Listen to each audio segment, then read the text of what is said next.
Sejam bem-vindos ao canal Terror e Nonsense. Aqui vão encontrar histórias diretas do baú maldito. É recomendável ouvi-las com fone de ouvido. Não deixe de curtir e nos seguir aqui, ajuda bastante o nosso canal. Vamos para as histórias. Os olhos grandes e aterrorizados dos animais refletiam a luz da lanterna de Damião, que já estava tenso. Damião tomava o seu chimarrão na varanda da sua bela propriedade, dentro de uma enorme fazenda no sul do país.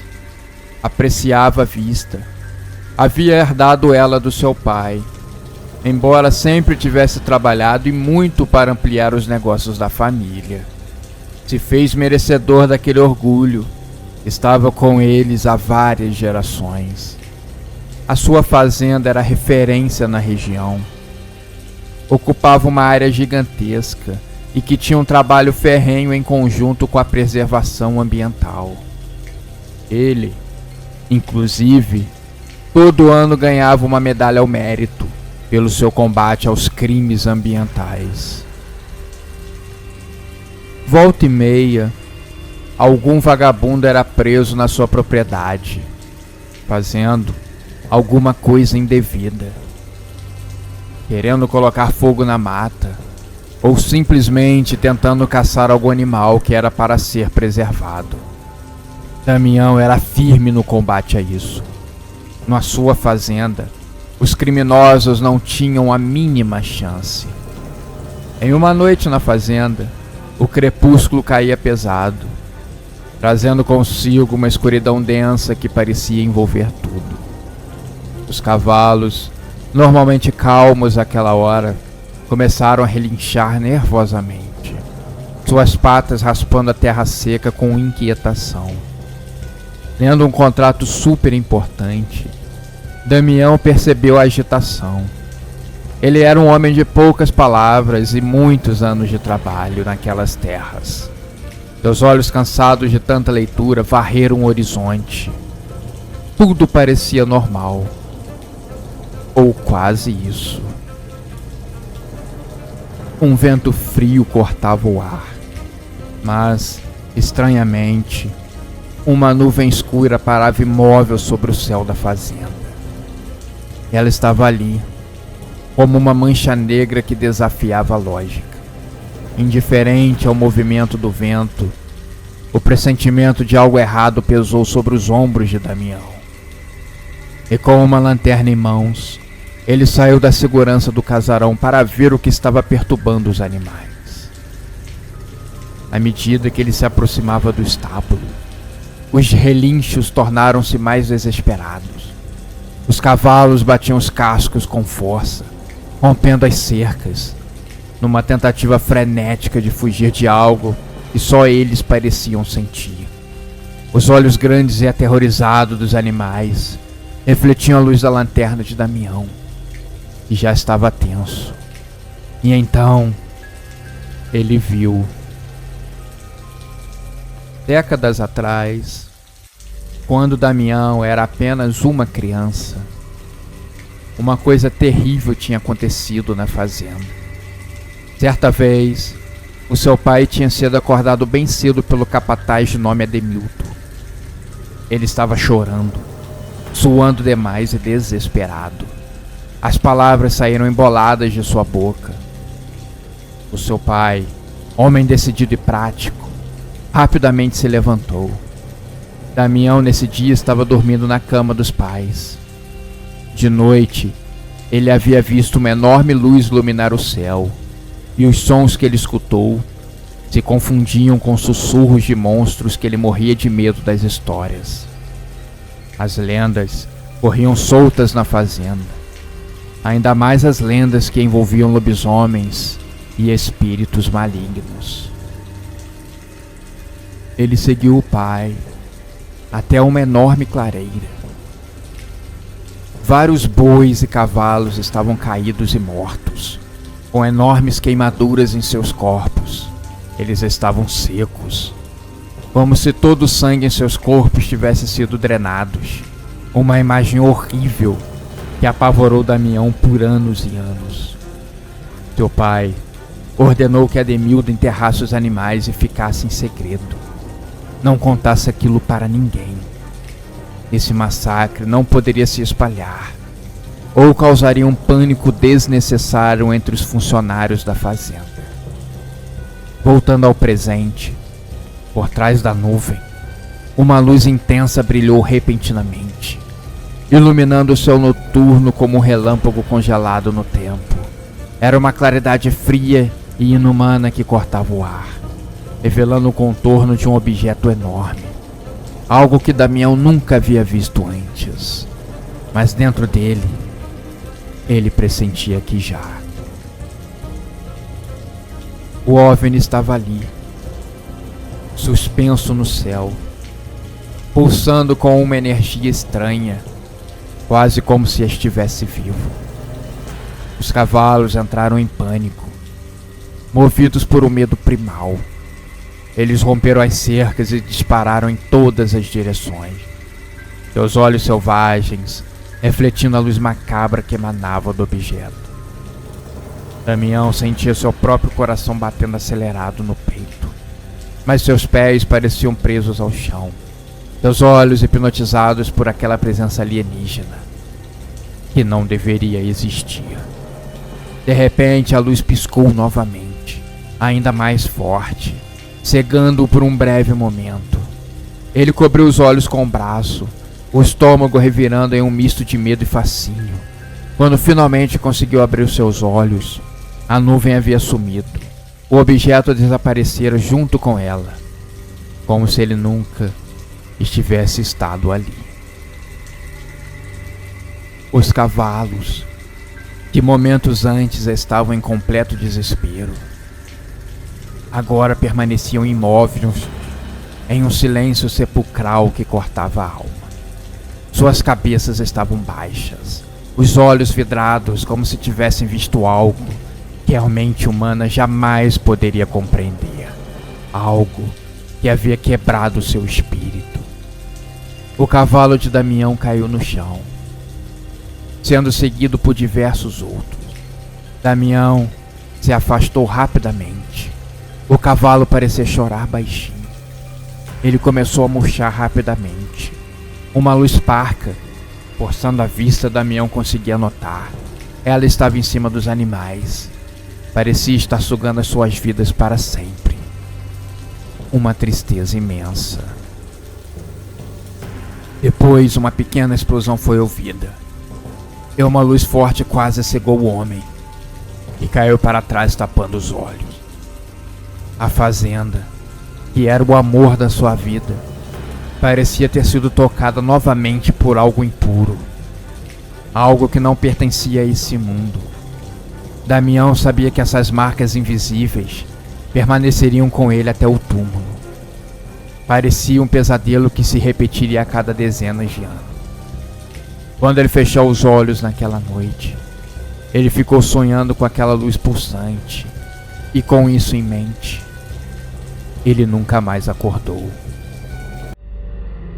Não era uma aventura que já tivesse passado pela sua cabeça, mas não custava tentar. Se conseguisse o registro, talvez ficasse muito famoso na região toda. Na cidade ribeirinha de Palo Alto, uma lenda local assombrava os moradores. Era contado pelos mais antigos e todo mundo a respeitava. A lenda dizia que uma vez por ano, todos os anos, em um dia de lua cheia, uma canoa fantasma se aproximava, descendo pelas corredeiras. Mas não era uma canoa qualquer. Ela estava carregando almas perdidas. Dizia-se que uma figura muito alta, usando um manto que cobria todo o seu corpo, conduzia ela. Alguns especialistas diziam que era o Caronte, o barqueiro do inferno. Nenhuma pessoa da cidade até hoje tinha tentado descobrir se a lenda era verdadeira ou não. Jogando cartas em um bar, O velho Jonas atira a faca para o lado e reclama: "Você está trapaceando! Só pode!" E ele aponta o dedo para Samuel, o homem que vivia enrolado em dívidas e tentava viver a vida passando a perna nos outros. Samuel, então, o desafiou: "Você não é o caçador de recompensas da região? Caça esse monte de javalis que o prefeito pede. Que tal um desafio de verdade? Se você topar, eu deixo você sair da mesa antes que fique totalmente liso e me devendo até a esposa." E o tom que Samuel disse não deixou margens para Jonas fugir. Ele, pressionado pelos amigos, perguntou então que tipo de desafio era. Samuel, então, contou a mesma lenda que todo mundo ali já estava cansado de saber. Mas o que pegava era o seguinte: o caçador teria que reunir um grupo de amigos e durante um ano inteiro, em todas as noites de lua cheia, descer o rio em busca da canoa fantasma. Encontrando alguma coisa, eles precisavam tirar fotografias e gravar vídeos para comprovar a descoberta. Jonas então coçou a cabeça. Olhando seus amigos, recebeu um sim com a cabeça. Não era uma aventura que já tivesse passado pela sua cabeça, mas não custava tentar. Se conseguisse o registro, talvez ficasse muito famoso na região toda. Ele reuniu então um grupo de amigos, desses aventureiros da região, que gostam de aventuras e da natureza, e que estivessem dispostos a descer o rio em todas as noites de lua cheia. Eles poderiam dar sorte de logo na primeira tentativa eles verem a canoa fantasma, ou demorarem o ano todo para isso. Mas aí eles teriam que dar muito azar. O mais normal era tudo não passar de uma lenda. Afinal, fantasmas não existem. Jonas precisava documentar todas as noites. De certa forma, estava até animado com isso. Logo na primeira noite de lua cheia, eles, impressionados, viram e ouviram coisas estranhas, como um uivo estranho de um lobo. Um deles logo perguntou assustado: "Será que é o lobisomem?" Jonas logo desceu um gole na sua cerveja e riu do homem, falando para deixar de bobagens e que lobisomens não existem. Mas ele disse isso sem muita convicção. Eles estavam atrás de uma canoa repleta de fantasmas. Fora isso, o primeiro dia passou sem mais incidentes. Assim que a lua começou a se disfarçar nos céus, dando lugar aos primeiros raios de sol, os homens foram embora. E foi assim, ao longo dos meses. Enfrentaram fortes tempestades em uma noite qualquer. O barco tinha quase virado e eles tiveram um trabalho dobrado para conseguir manter os equipamentos secos e em segurança. Vai que logo hoje a canoa fantasma decide aparecer. Tinham que estar preparados. E todas as anotações eram feitas ainda no barco. Jonas só acrescentava algumas linhas no final, quando chegava em casa. Essa aventura lhe rendeu diversas fotos em jornais, o que sempre é importante para pingar algum dinheiro na sua conta. Mas em um determinado dia de novembro, 6 meses após o começo da aventura, eles enfrentavam águas turbulentas. Parecia ser o princípio de uma tempestade que ainda não havia chegado. Uma densa névoa desce dos céus. Jonas e seus amigos tinham que lutar para conseguir enxergar um palmo à frente. "Estou sentindo que é hoje", disse um animado Jonas. Um chiado distante era ouvido. Os pássaros voaram para longe, como que pressentindo o perigo. Os homens começaram a olhar para todos os lados, as câmeras ligadas e protegidas da água. O rio estava bastante rebelde, o que fazia o barco balançar bastante. Os homens se equilibravam e forçavam a vista para ver algo. Agora, eles escutam barulho de algo descendo o rio e rangendo. Um sussurro e lamento abrupto. Jonas fica na tensão máxima, pronto para registrar o que ele tanto queria. Será verdade mesmo a lenda? Então, eles viram o bico da embarcação subindo o rio. A canoa vinha lentamente, como se não tivesse pressa de avançar. Eles viram um grupo de almas acorrentadas com remos e batendo os braços muito lentamente, como se quisessem apreciar as vistas. Um dos homens no barco desmaiou diante da visão do inferno. Um homem muito alto e pálido estava em pé na canoa.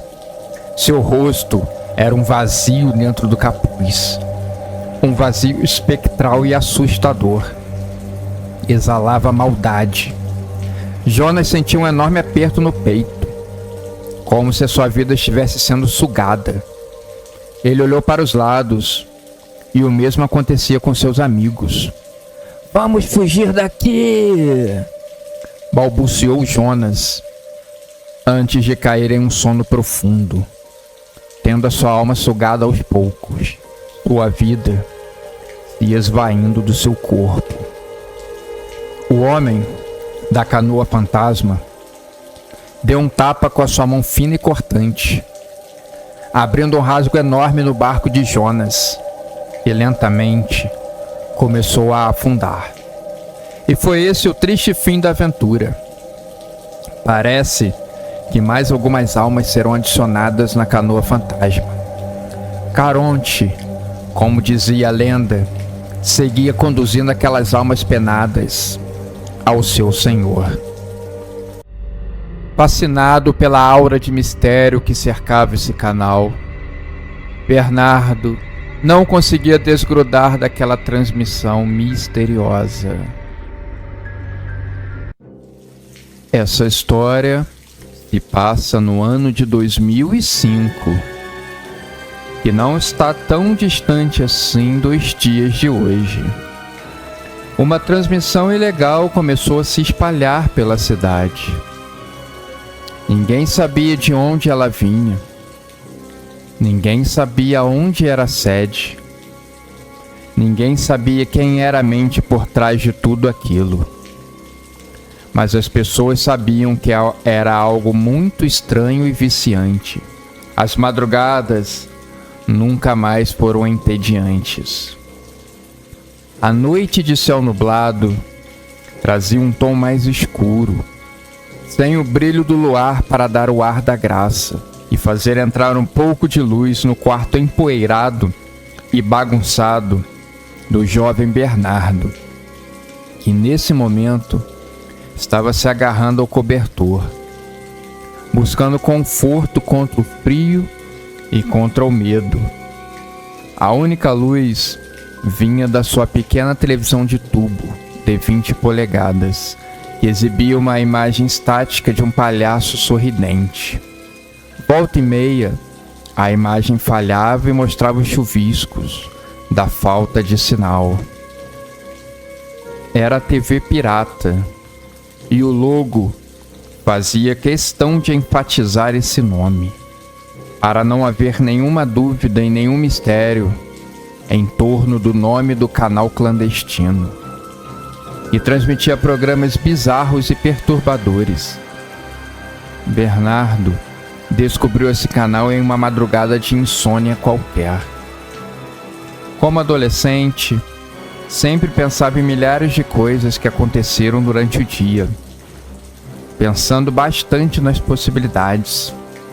Não conseguia dormir. Pegando o controle nas mãos e zapeando pelos canais, o encontrou por acaso. Era um número que não estava registrado na televisão. Mas ainda assim, a televisão reconheceu o canal e o registrou. Um número aleatório que mudava todas as semanas. Fascinado pela aura de mistério que cercava esse canal, Bernardo não conseguia desgrudar daquela transmissão misteriosa. Uma aura de terror emanava da tela. Sozinho na escuridão, sempre que assistia aos programas, se arrependia da sua curiosidade. A programação do canal era simples. Imagens distorcidas e muitas em preto e branco, como na época dos filmes mudos. Mas a questão do som era impecável, de dar medo.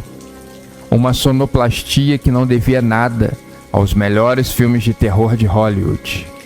As pessoas por trás desse canal, elas são muito talentosas. Mas hoje, como se avisando de alguma coisa, a transmissão para Bernardo parecia diferente. Ele sentia que tinha algo estranho no ar. Não saberia explicar o que, mas ele sabia. Estava prestes a acontecer algo terrível. E ele queria correr para o quarto dos pais, igual fazia quando criança. Mas ao mesmo tempo que pensava nisso, vinha o orgulho do jovem. Sou quase um adulto. Não posso agir como criança. De repente, a imagem do palhaço se distorceu. Ele começou a tirar a maquiagem do rosto, borrando tudo de tinta vermelha. Com a imagem desbotada e tremida, isso dava ares de horror.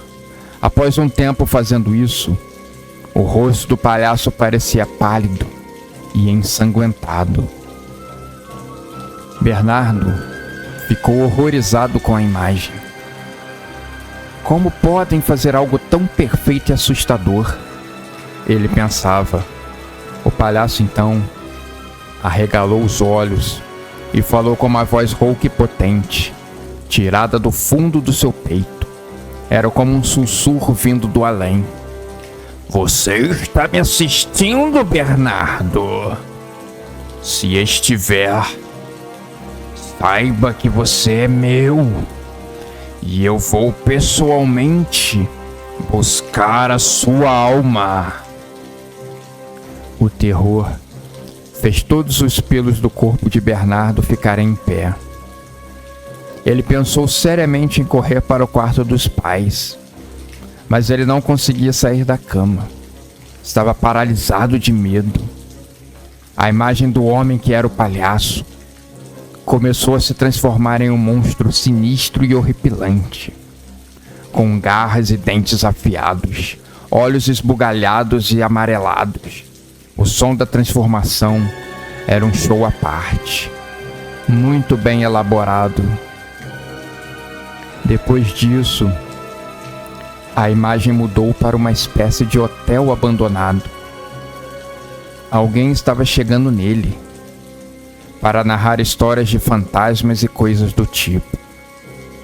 Bernardo ficou olhando para a tela e para sua porta fechada. Ele ficou pensando se tinha fechado com chave.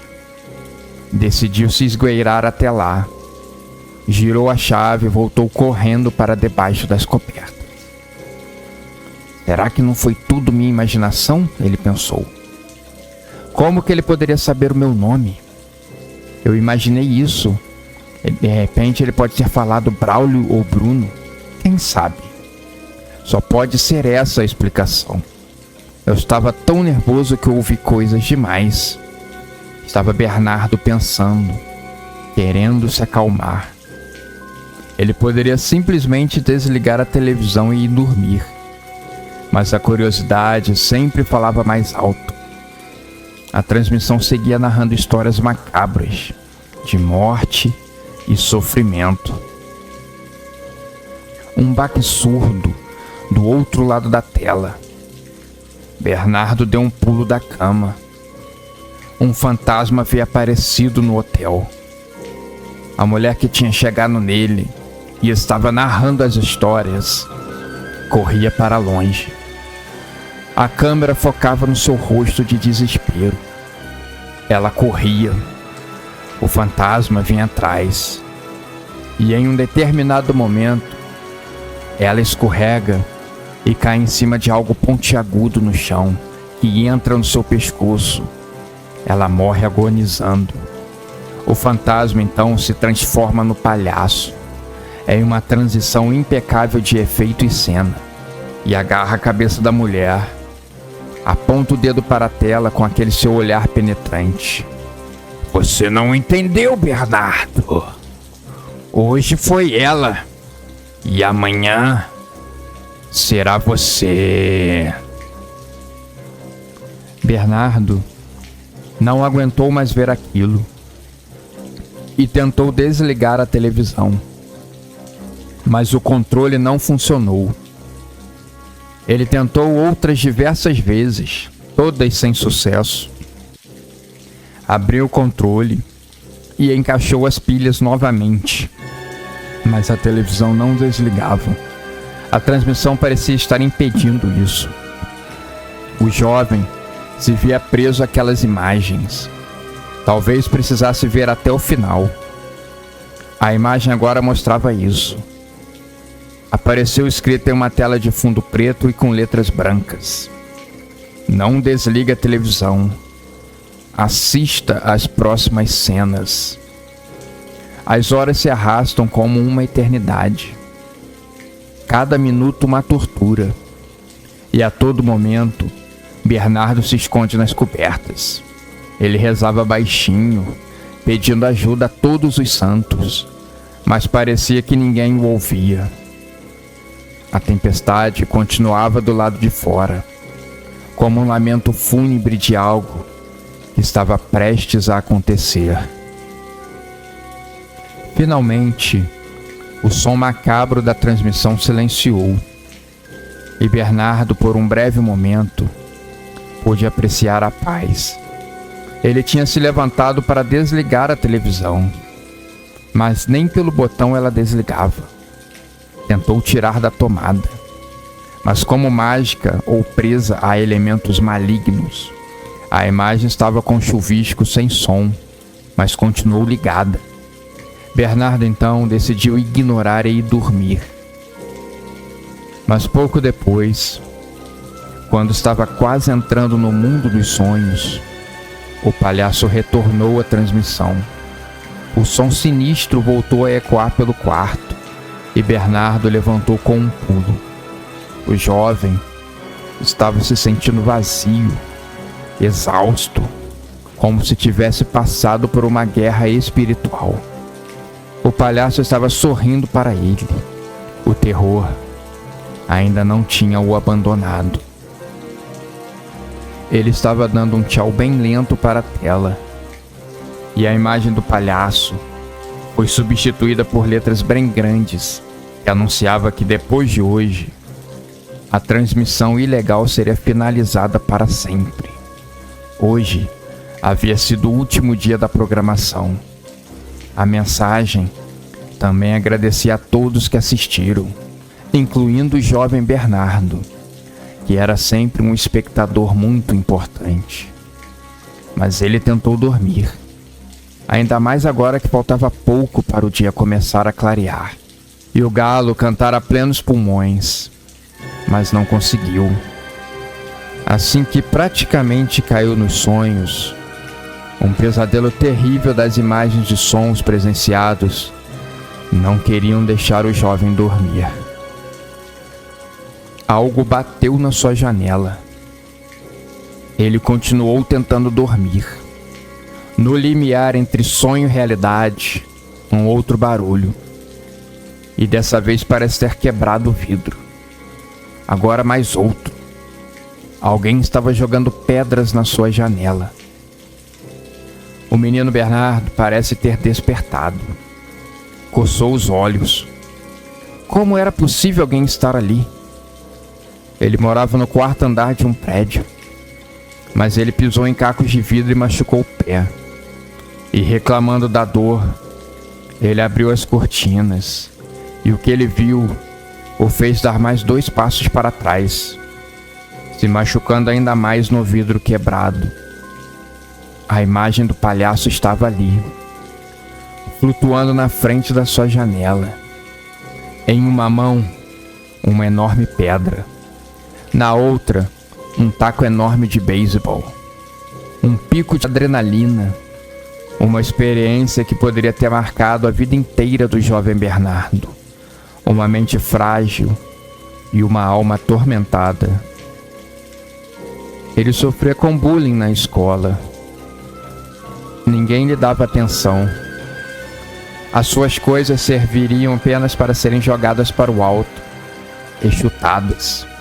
O jovem se sentia um palhaço diante de uma plateia que o jogava coisas e não ria com as suas piadas. Era sempre o excluído de tudo. Passava os seus dias andando para cima e para baixo isolado, sem ter nenhum amigo. Era uma triste realidade, mas ele sempre pensou que um dia conseguiria dar a volta por cima. Mas esse dia nunca chegou. A última coisa que Bernardo viu foi o sorriso macabro do palhaço se fechando sobre ele.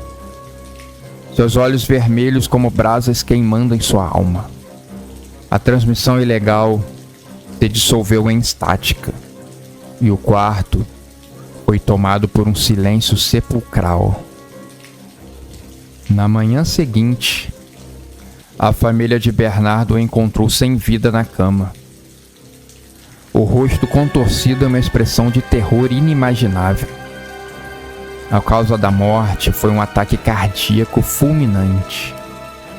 A transmissão nunca mais foi vista, ouvida ou falada por ninguém. Ficou como um mistério no ar. Será que ela realmente existiu? Ou tudo não passou de imaginação de um jovem solitário? A conferir nas cenas dos próximos capítulos.